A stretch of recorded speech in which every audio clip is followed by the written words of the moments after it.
এজন্য যারা শত শত খুন করে এখন বিদেশের মাটিতে, এরাও যদি তওবা করে, এরাও যদি ঈমান আনে, এরাও যদি আমলে সালেহ করে, আল্লাহ এদের গুনাহগুলোকেও মাফ করে দিবে। বলে মুশতাক সাহেব যে উদারতার বয়ান করে, বুঝি সব মাফ। আচ্ছা, সবাই যদি মাফ করে দেয় আমাদের কোনো অসুবিধা আছে? হ্যাঁ, দিল্লিতে বসে বসে এখন কিন্তু বয়ান শুনে, এখন তো অবসর। এখন কি শুনতেছে বলেন? এখন লাইভ শুনতেছে, লাইভ। জীবন ভর কইছিলাম বাংলা ছাইরা ভারত যা, আল্লাহ যে এটা এভাবে কবুল করবো এটা কি বুঝছিলাম নি জীবনে? এটা যে এভাবে আন্ডা বাচ্চা সহ কবুল করবো এটা কি বুঝছি? কি কিভাবে কবুল করছে আল্লাহ বাংলা ছাড়া ভারত যেটা কিভাবে কবুল করছে বলেন না আলহামদুলিল্লাহ। কথায় কথায় আমাদেরকে কি বলতো, পাকিস্তান পাঠিয়ে দিব, আর আমরা বলতাম আমরা পাঠাইতাম না, তোরা যা। কি ভাই, আমরা কি কইছিলাম আমরা পাঠাবো? এটা কি বলছিলাম? আমরা স্লোগানের জন্য স্লোগান দিছিলাম, বাংলা সাইডে ভারত যা, বাংলা সাইডে কি যা। এখন সুন্দর মতো দিল্লিতে বসে বসে বয়ান শুনতেছে, আর কিছু খুশিও হইতেছে, যাক মাশাআল্লাহ, 3 শর্তে তো আল্লাহ মাফ করে দিবে। কয় শর্তে মাফ করে দিবে? আর উনি যদি মনে করেন শর্ট করে আবার বাংলাদেশে ঢুকে যাবে, আপনার এই স্বপ্ন কিয়ামত পর্যন্ত পুরো হবে না। এবং পৃথিবীতে এই পর্যন্ত 88 জন রাষ্ট্রনায়ক দেশ ছেড়ে পালিয়ে গেছে, কারণ লাশ আর দেশে ফিরে আসে নাই। লাশও আর কি আসে নাই বলেন, দেশে ফিরে আসে নাই। এই জন্য শর্ট করে বাংলাদেশে আবার চলে আসবেন, এই স্বপ্ন আর পুরো হবে না। এটা স্বপ্ন স্বপ্নই থাকবে, বলেন এই স্বপ্ন কি থাকবে বলেন, এই স্বপ্ন স্বপ্নই থাকবে। বারহাল তুমি হয়তোবা বিদেশে বসে বসে শুনছেন যে 3 শর্তে আল্লাহ মাফ করে দিবে। 1 নম্বরে তওবা, 2 নম্বরে ঈমান, 3 নম্বরে কি আমলে সালেহ। তো রব্বুল আলামিন বলেন হ্যাঁ ঠিক আছে, 3টা শর্ত যদি পুরা করতে পারে তো আমাদের ভাগলপুরিনি কেন, ফেরাউনও যদি করতো আমি মাফ করে দিতাম। বাকি রইল যে ফেরাউন 400 বছরে মাত্র 30,000 হত্যা করছে, 400 বছরে মাত্র 30,000 হত্যা করছে, তিনি 16 বছরে কয়েক লাখ হত্যা করছে। কি ভাই, নেতানিয়াহু 1 বছরে হত্যা করছে 41,000। বলেন নেতানিয়াহু ইসরায়েলের খুনখার, ইসরায়েলের রক্ত পিপাসু প্রধানমন্ত্রী, বলেন ইসরায়েলের রক্ত পিপাসু কি প্রধানমন্ত্রী। ইনশাআল্লাহ যেভাবে আমরা অপেক্ষা ছিলাম, আল্লাহ কবে কবে কবে এদের পতন কবে হবে, আল্লাহ তাআলা আমাদেরকে কানে কানে বলছিল ওমা হিলহুম কালিলা, অল্প কটা দিন আমাকে সুযোগ দাও, আমাকে অল্প কটা দিন কি দাও, সুযোগ দাও। আমরা বারবার বলতাম আল্লাহ আর কত, আর কত, 5 বছর, আল্লাহকে আরো 5 বছর, আল্লাহ আর কত, আরো 5 বছর। শেষ তক মোটামুটি একটা হতাশ হয়েছিলাম যে আর মৌতের আগে আর দেখতাম না, মৌতের আগে আর কি দেখতাম না। তো শেষ তক আল্লাহ তাআলা যেন বলেন না না অল্প অল্প অল্প অল্প। আল্লাহ কবে কবে, যদি ওহী আসতো তো জিবরিল আমাদেরকে আয়সা বলতো এই 5ই আগস্ট 5ই আগস্ট 5ই আগস্ট। কিন্তু জিবরিল আসার সিস্টেম তো আর নাই, জিবরিল আসার কি নাই সিস্টেম নাই। আমি যখন জিজ্ঞেস করলাম আচ্ছা আগস্টে কি লেগা, 5 তারিখ কি লেগা, 5ই মে, 5ই মে 2013 সালে ওলা আমাদেরকে জবাই করছিল, এই 5-এর জবাবে 5।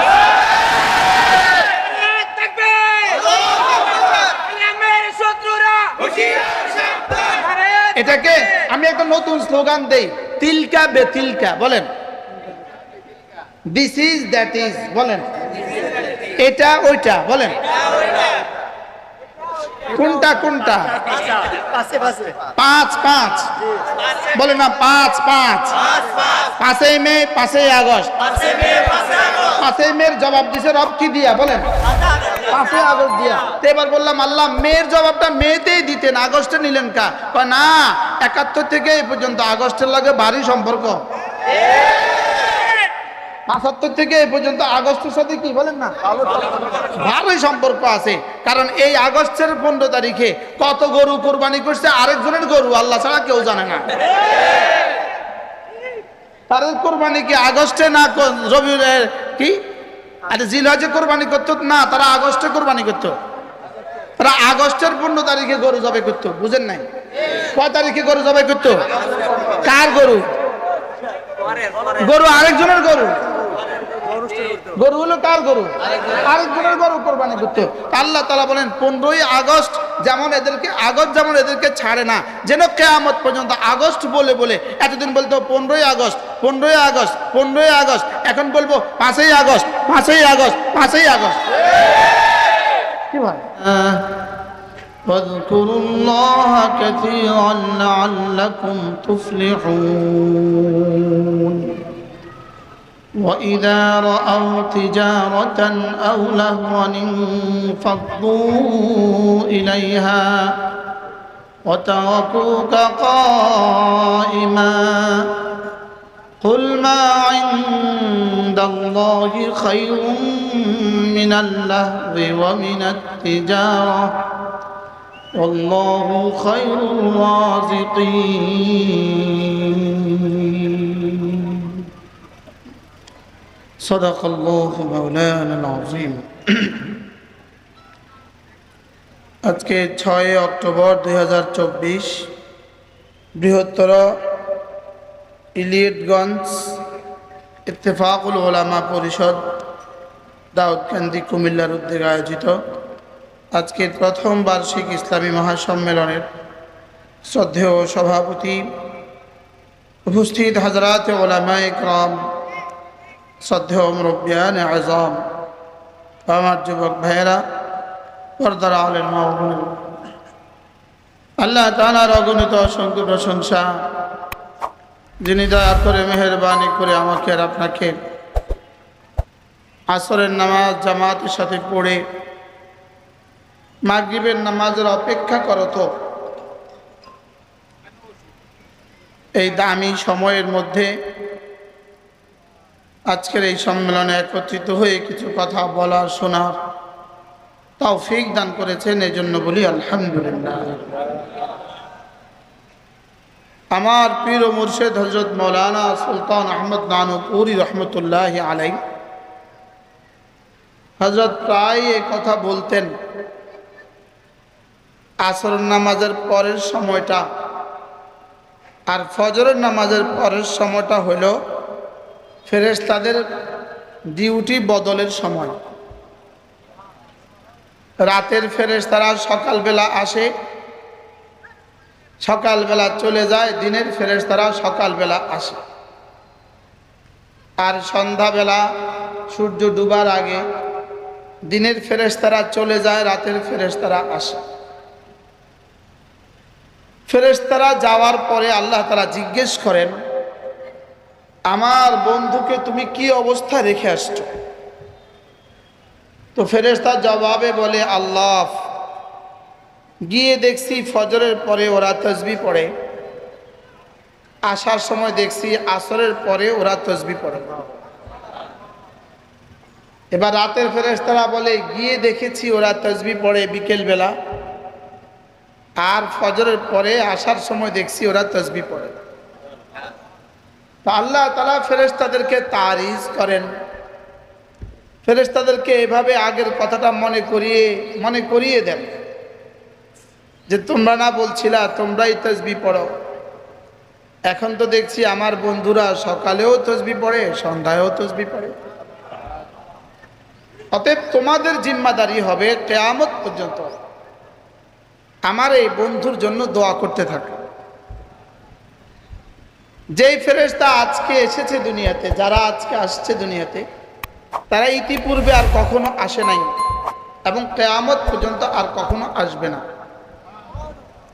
এদের সৃষ্টির পর থেকে এরা আজ পর্যন্ত শুধুই অপেক্ষায় ছিল তাদের আজকের এই ডিউটির জন্য, আজকের এই 6 অক্টোবর ডিউটির জন্য 2024, এই ডিউটির জন্য তারা কোটি কোটি বছর ধরে অপেক্ষা ছিল। তাদের অপেক্ষার প্রহরটা কেমন ছিল? তারা শুধুই বলছিল, রব কবে যাব, ডিউটিতে কবে যাব। আর আজকে থেকে তাদের নতুন ডিউটি শুরু হয়ে গেল। আজকে থেকে তারা কিয়ামত পর্যন্ত শুধুই আমাদের জন্য দোয়া করে। এই জন্য সকালের এই সময় আর সন্ধ্যার এই সময় আল্লাহ তাআলার কাছে অনেক দামি সময়। হযরত নানুপুরি রহমতুল্লাহ আলাইহি আসরের নামাজের পরে কারোর সাথে কথা বলতেন না। মেহমান যেত দূর দূর থেকে, হযরত কামরার সামনে বসে থাকতেন, মেহমানরাও বসে যেত। হযরতের হাতে তসবিহ থাকতো, মেহমানদের হাতেও তসবিহ থাকতো, একটা কথাও বলতেন না। মাগরিবের 10 মিনিট আগে উঠে গিয়ে মসজিদে গিয়ে দোয়া শুরু করে দিতেন। বাস দোয়া শেষ হয়ে যেত, মুয়াজ্জিন আজান দিয়ে দিত। নামাজের শেষে আউয়াবিন শেষে এবার বলতেন, যারা মেহমান আসছেন কি প্রয়োজনে আসছেন কথা বলেন। হযরত বলতেন যে আল্লাহ তাআলা আসরের পরে কথা বলার জন্য দেন নাই, আসরের পরে আল্লাহ তাআলা এই সময় দিয়েছেন তাসবিহ পড়ার জন্য। উমুমি ভাবে বলেন নাই, বলকে রব্বে কারীম নির্ধারিত করে দিয়েছেন, নির্ধারিত সময়টা একদম উল্লেখ করে দিয়েছেন। ফাসাব্বিহ বিহামদি রাব্বিক ক্বাবলা তুলুইশ শামসি ওয়া ক্বাবলা গুরুবিহা।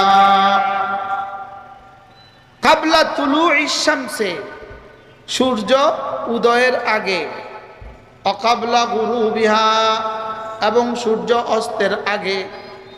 আর কোনো রাগঢাক আছে এখানে? আর কোনো লুকানো কিছু আছে? পুরো সরিহ, কোনো তাবিলের প্রয়োজন নেই, পুরো সরিহ, সুস্পষ্ট। ফাসাব্বিহ বিহামদি রাব্বিকা ক্বাবলা তুলুইশ শামসি ওয়া ক্বাবলা গুরুবিহা। রব্বুল আলামিন বলেন, হাবিব আপনি তাসবিহ পড়ুন। ক্বাবলা তুলুইশ শামসি সূর্য উদয়ের আগে আপনি তাসবিহ পড়ুন। ক্বাবলা গুরুবিহা এবং সূর্য অস্তের আগে আপনি তাসবিহ পড়ুন। সুবহানাল্লাহ। আপনি সূর্য ওঠার আগেও তাসবিহ পড়ুন, সূর্য ডুবার আগেও তাসবিহ পড়ুন। আর কখন পড়বেন? ওয়াবিন আনা ইল্লাইল, রাতের বেলায় মাঝে মাঝে আপনি তাসবিহ পড়ুন। ওয়াসাব্বিহ ওয়া আতরাফান নাহার, দিনের বেলায় 2 ভাগে আপনি তাসবিহ পড়ুন, সকাল সাঁঝে আপনি তাসবিহ পড়ুন। রাসূল যেন জিজ্ঞেস করলেন, আল্লাহ আমি যদি এভাবে তাসবিহ পড়ি, সকালেও পড়ি সন্ধ্যায়ও পড়ি, সূর্য ওঠার আগেও পড়ি সূর্য ডুবার আগেও পড়ি, আপনি আমাকে কি দিবেন? আল্লাহ তাআলা বলেন, লাআল্লাকা তারদা, কথা দিলাম আমি না আপনাকে খুশি করে ছাড়বো। আমি আপনাকে কি করে দিব? আমি আপনাকে খুশি করে ছাড়ব। আপনারাও একটু বসেন, অল্প সময়, সবাই একটু বসেন, অল্প সময়। আপনারাও একটু বসেন, অল্প সময়। লাআল্লাকা তারদা, আল্লাহ তাআলা বলেন আমি না আপনাকে খুশি করে দিব। অকাল বাদু আলে মুহাম্মদ, রাসূলের বিবিদের একজন এই কথা শুনে বলে ফেললেন, ইদান আনা ফিল জান্নাহ, তাইলে তো আমিও জান্নাতি। সুবহানাল্লাহ। আল্লাহ বলেন আমি আপনাকে খুশি করে দিব। আর রাসূলের বিবিদের মধ্যে কে একজন কি বললেন? বলেন, আমিও জান্নাতি। বলেন, এটার সাথে এটার কি মিল? আমি আপনাকে খুশি করে দিব, আর তিনি বলে উঠলেন তাইলে আমি কি? তাহলে আমিও জান্নাতি। এটার সাথে এটার কি সম্পর্ক? আল্লাহ তাআলা বলেন আমি আপনাকে খুশি করে দিব, আর তিনি বললেন আমিও জান্নাতি। আপনারাও বলেন আমিও জান্নাতি, বলেন আমিও জান্নাতি। মানে কি? অকাল বাদু আলে মুহাম্মদ, রাসূলের বিবিদের মধ্যে কেউ একজন বলে উঠলেন, ইদান আনা ফিল জান্নাহ, তবে তো আমিও জান্নাতি।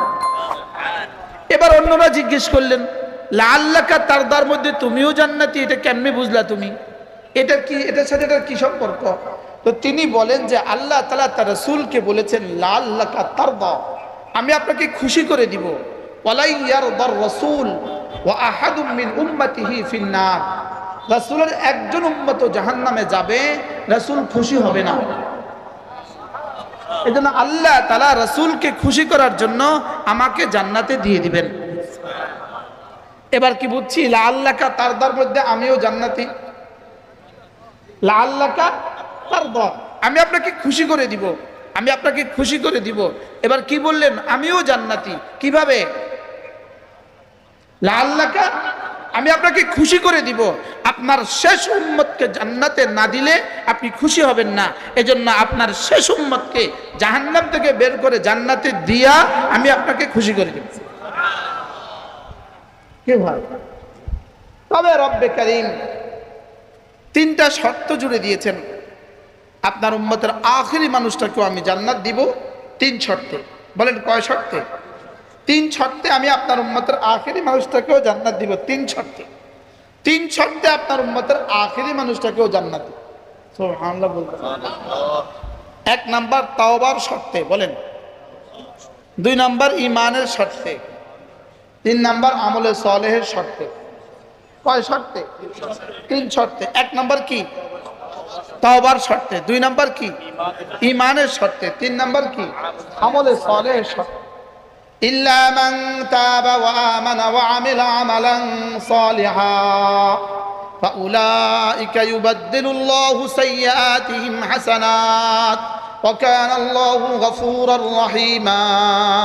রব্বুল আলামিন বলেন, যদি কেউ তওবা করে, যদি কেউ ঈমান আনে, যদি কেউ আমলে সালেহ করে, এই তিনটা শর্ত যদি কেউ পুরা করে, আমি কথা দিলাম তার গুনাহগুলোকে নেকি দ্বারা বদলায় দিব।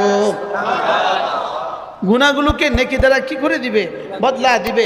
এজন্য করাচির হযরত ওয়ালা রাহমাতুল্লাহ আলাইহি বলেন, মুআযাল্লাহ যারা দুনিয়াতেও কিছু জানাবে বিচার করছে, আবার তওবা নসিব হয়ে গেছে, এদের পোয়া আবারও দুনিয়াতেও মজা উঠাইলো, আখিরাতেও মজা।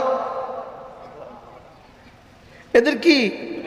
এদের বড় পোয়া আবারও, এরা দুনিয়াতেও মজা উঠাইলো, আখিরাতেও কি মজা উঠাইলো। বলবেন হুজুর তাইলে কি গুনাহ করে দেখা? প্রশ্ন, তাহলে কি গুনাহ করে দেখা? তো হযরত ওয়ালা রাহমাতুল্লাহ আলাইহি বলেন, না না, গুনাহ করে দেখা নয়। কারো একজন বন্ধু যদি বার্ন ইউনিটের প্রধান হয়, উনি মলম লাগিয়ে দিলে পোড়া ভালো হয়ে যায়, তার উপরে ভরসা করে কি কেউ আঙ্গুলটা পুড়ে দেখে?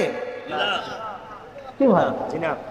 মাফ করে দেওয়ার পরে মজা, লেকিন গুনাহ করার সময় যে সাজাটা, এটা থেকে বাঁচবে কিভাবে? আরে ওষুধ লাগালে ভালো হবে, কিন্তু ভাঙ্গার সময় যে সাজাটা, এটা থেকে বাঁচবা কেমনে? বুঝেন নাই কথা? হ্যাঁ, এজন্য তিনটা শর্ত আছে। ইল্লা মান তাবা ওয়া আমানা ওয়া আমিলা আমালান সালিহা। কয় শর্ত? কি কি? তওবা, ঈমান। এজন্য যারা শত শত খুন করে এখন বিদেশের মাটিতে, এরাও যদি তওবা করে, এরাও যদি ঈমান আনে, এরাও যদি আমলে সালেহ করে, আল্লাহ এদের গুনাহগুলোকেও মাফ করে দিবে। বলে মুশতাক সাহেব যে উদারতার বয়ান করে, বুঝি সব মাফ। আচ্ছা, সবাই যদি মাফ করে দেয়, আমাদের কোনো অসুবিধা আছে? হ্যাঁ, দিল্লিতে বসে বসে এখন কিন্তু বয়ান শুনে, এখন তো অবসর। এখন কি শুনতেছে বলেন? এখন লাইভ শুনতেছে, লাইভ। জীবন ভর কইছিলাম বাংলা ছাইরা ভারত যা, আল্লাহ যে এটা এভাবে কবুল করবো, এটা কি বুঝছিলাম নি জীবনে? এটা যে এভাবে আন্ডা বাচ্চা সহ কবুল করবো, এটা কি বুঝছি? কি হয়? কিভাবে কবুল করছে আল্লাহ বাংলা ছাড়া ভারত যেটা কিভাবে কবুল করছে? বলেন না আলহামদুলিল্লাহ। কথায় কথায় আমাদেরকে কি বলতো? পাকিস্তান পাঠিয়ে দিব, আর আমরা বলতাম আমরা পাঠাইতাম না, তোরা যা।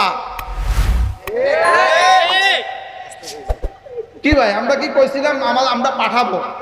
এটা কি বলছিলাম? আমরা স্লোগানের জন্য স্লোগান দিছিলাম, বাংলা ছাইরা ভারত যা, বাংলা ছাইরা কি যা। এখন সুন্দর মতো দিল্লিতে বসে বসে বয়ান শুনতেছে, আর কিছু খুশিও হইতেছে। যাক মাশাআল্লাহ, তিন শর্তে তো আল্লাহ মাফ করে দিবে। কয় শর্তে মাফ করে দিবে? আর উনি যদি মনে করেন শর্ট করে আবার বাংলাদেশে ঢুকে যাবে, আপনার এই স্বপ্ন কিয়ামত পর্যন্ত পুরো হবে না। এবং পৃথিবীতে এই পর্যন্ত 88 জন রাষ্ট্রনায়ক দেশ ছেড়ে পালিয়ে গেছে, কারণ লাশ আর দেশে ফিরে আসে নাই। লাশও আর কি আসে নাই বলেন, দেশে ফিরে আসে নাই। এই জন্য শর্ট করে বাংলাদেশে আবার চলে আসবেন, এই স্বপ্ন আর পুরো হবে না। এটা স্বপ্ন স্বপ্নই থাকবে। বলেন এই স্বপ্ন কি থাকবে? বলেন এই স্বপ্ন স্বপ্নই থাকবে। বারহাল তুমি হয়তোবা বিদেশে বসে বসে শুনছেন যে তিন শর্তে আল্লাহ মাফ করে দিবে। এক নম্বরে তওবা, দুই নম্বরে ঈমান, তিন নম্বরে কি? আমলে সালেহ। তো রব্বুল আলামিন বলেন হ্যাঁ ঠিক আছে, তিনটা শর্ত যদি পুরা করতে পারে তো আমাদের ভাগলপুরিনি কেন, ফেরাউনও যদি করতো আমি মাফ করে দিতাম। বাকি রইল যে ফেরাউন 400 বছরে মাত্র 30,000 হত্যা করছে, 400 বছরে মাত্র 30,000 হত্যা করছে, তিনি 16 বছরে কয়েক লাখ হত্যা করছে। কি ভাই, নেতানিয়াহু এক বছরে হত্যা করছে 41,000। বলেন, নেতানিয়াহু ইসরায়েলের খুনখার, ইসরায়েলের রক্ত পিপাসু প্রধানমন্ত্রী। বলেন, ইসরায়েলের রক্ত পিপাসু কি প্রধানমন্ত্রী। ইনশাআল্লাহ যেভাবে আমরা অপেক্ষা ছিলাম, আল্লাহ কবে কবে কবে এদের পতন কবে হবে, তা আল্লাহ তাআলা আমাদেরকে কানে কানে বলছিল, ওমা হিলহুম কালিলা, অল্প কটা দিন আমাকে সুযোগ দাও, আমাকে অল্প কটা দিন কি দাও, সুযোগ দাও। আমরা বারবার বলতাম, আল্লাহ আর কত, আর কত, 5 বছর। আল্লাহকে আরো 5 বছর, আল্লাহ আর কত, তা আরো 5 বছর। তো শেষ তক মোটামুটি একটা হতাশ হয়েছিলাম যে আর মৌতের আগে আর দেখতাম না, মৌতের আগে আর কি দেখতাম না। তো শেষ তক আল্লাহ তাআলা যেন বলেন, না না, অল্প অল্প অল্প অল্প। তা আল্লাহ কবে কবে, যদি ওহী আসতো তো জিবরিল আমাদেরকে আয়সা বলতো, এই 5ই আগস্ট 5ই আগস্ট 5ই আগস্ট। কিন্তু জিবরিল আসার সিস্টেম তো আর নাই, জিবরিল আসার কি নাই, সিস্টেম নাই। তা আমি যখন জিজ্ঞেস করলাম, আচ্ছা আগস্টে কি লেগা, 5 তারিখ কি লেগা, 5ই মে, 5ই মে 2013 সালে ওলা আমাদেরকে জবাই করছিল। এই 5-এর জবাবে 5।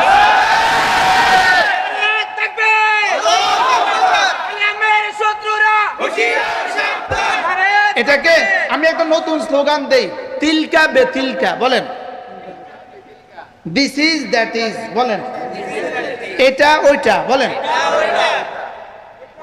কোনটা কোনটা, 5 5।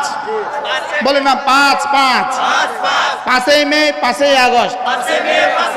5ই মের জবাব দিছে রব কি দিয়া, বলেন 5ই আগস্ট দিয়া। তো এবার বললাম, আল্লাহ মের জবাবটা মেতেই দিতেন, আগস্টে নিলেন কা? কয় না, 71 থেকে এই পর্যন্ত আগস্টের লাগে ভারী সম্পর্ক।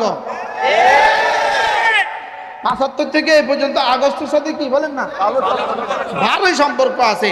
কারণ এই আগস্টের 15 তারিখে কত গরু কোরবানি করছে আরেকজনের গরু, আল্লাহ ছাড়া কেউ জানে না। তাদের কোরবানি কি আগস্টে না রবিউলের কি, আরে জিলহজে কোরবানি করতো না, তারা আগস্টে কোরবানি করতো। তারা আগস্টের 15 তারিখে গরু জবাই করতো। বুঝেন নাই? কয় তারিখে গরু জবাই করতো? কার গরু? গরু আরেকজনের গরু। গরু হলো কার গরু? আরেকজনের গরু কোরবানি করতো। আল্লাহ তাআলা বলেন 15ই আগস্ট যেমন এদেরকে, আগস্ট যেমন এদেরকে ছাড়ে না, যেন কিয়ামত পর্যন্ত আগস্ট বলে বলে, এতদিন বলতো 15ই আগস্ট 15ই আগস্ট 15ই আগস্ট, এখন বলবো 5ই আগস্ট 5ই আগস্ট 5ই আগস্ট। কি ভাই, আগামী কিয়ামত পর্যন্ত এরা বাচ্চাদেরকে ঘুম পাড়াবে, ঘুমা ঘুমা 5ই আগস্ট 5ই আগস্ট 5ই আগস্ট। কি বলবে বলেন? রব্বে করিম করেছেন, যা করেছেন আল্লাহই করেছেন। এজন্য ফাকুতি আদাবিরুল কওমিল্লাযীনা যালামু ওয়ালহামদুলিল্লাহি রাব্বিল আলামিন। পড়েন পড়েন, ফাকুতি আদাবিরুল কওমিল্লাযীনা যালামু ওয়ালহামদুলিল্লাহি রাব্বিল আলামিন। আমি না ইতিহাসের বাঁকে বাঁকে, ইতিহাসের পরতে পরতে, পৃথিবীর ইতিহাসে জালেমদেরকে আমি এভাবে নিশ্চিহ্ন করে দেই, বাকি আমি করি, অন্য কেউ করে না। এজন্য প্রশংসা শুধুই আমার। প্রশংসা কার? আলহামদুলিল্লাহি রাব্বিল আলামিন। বাকি তাওবার 3টা শর্ত রয়ে গেছে, এরা খুশি হয়ে যাবে।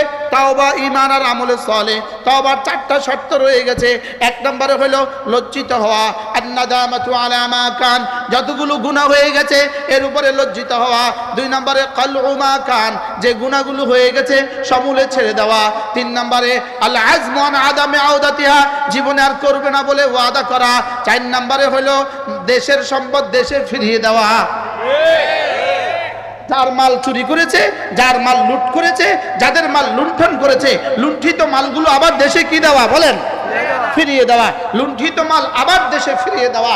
এজন্য যত মেম্বার থেকে শুরু করে প্রধানমন্ত্রী পর্যন্ত যতজনে যত চুরি করেছে, যতজনে যত ডাকাতি করেছে, যতজনে যত খুন করেছে, সমস্ত কিছু আবার ফেরত না দিলে তওবা কবুল হবে না। তাহলে তওবার কয়টা শর্ত পুরা করতে হবে? 4টা। 1 নম্বরে কি? লজ্জিত হওয়া। 2 নম্বরে কি? যে কাজ আর সমূলে ছেড়ে দেওয়া। এখন যদি মাঝে মাঝে আবার হুমকি দিয়ে দেয়, আমি যদি আবার আসি দেখে নিব, এরকম স্বপ্ন আর দেখার দরকার নাই। এবার নিজের আখেরের রাস্তা মাফেন। কি ভাই, যদি কেউ স্বপ্ন দেখেন, আবার গতকালকের বক্তব্য দিয়েছেন তিনি, আমি আবার আসব, আবার এসে দেশে সব প্রতিশোধ নিব, আমি বলবো এই স্বপ্ন স্বপ্নই থাকবে, এটা আর এই দেশে এই সোনার বাংলায় এটা আর বাস্তবায়িত হবে না। বলেন না ইনশাআল্লাহ, বলেন না ইনশাআল্লাহ, আবার বলেন ইনশাআল্লাহ, ইনশাআল্লাহ, ইনশাআল্লাহ। তাহলে আমরা তওবা শিখছি আজকে। তওবা কয়টা শব্দ শিখলাম? এক নম্বর কি? লজ্জিত হওয়া। দুই নম্বর কি? গুনাহ ছেড়ে দেওয়া। তিন নম্বর কি? আর করব না বলে ওয়াদা করা। যদি আবার করবেন বলে ওয়াদা করেন তো জীবনে তওবা পুরো হবে না, জীবনে তওবা কি হবে না? পুরো হবে না। চার নাম্বার হলো একটু দুরূদ শরীফ পড়েন, আল্লাহুম্মা সাল্লি আলা মুহাম্মাদ ওয়া আলা আলি মুহাম্মাদ কামা সাল্লাইতা আলা